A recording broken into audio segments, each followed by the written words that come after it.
This funding is critically needed to help cover the impending substantial shortfalls in state and local revenue collections. Educators across the country are making their plea for billions of dollars.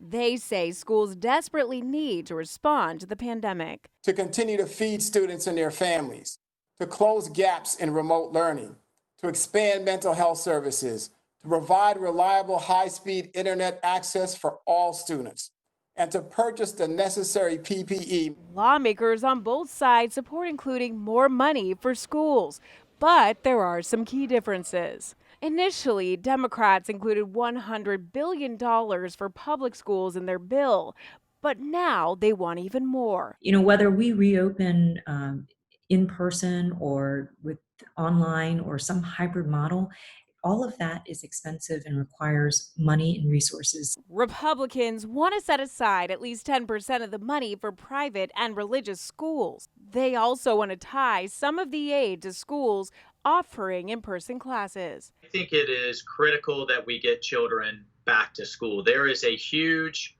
public health component, I think, with isolation that has to be weighed alongside with the COVID risk. Right now, the data is showing in Florida, if you are under 25 years old, you have a 99.98% chance of being just fine. A lack of safety measures in some places where schools are reopening have raised concerns, with photos emerging of packed hallways between classes in Georgia earlier this week. But until lawmakers make a deal, educators and students are left with a lot of uncertainty. We owe it to them and future generations to meet this pandemic head on.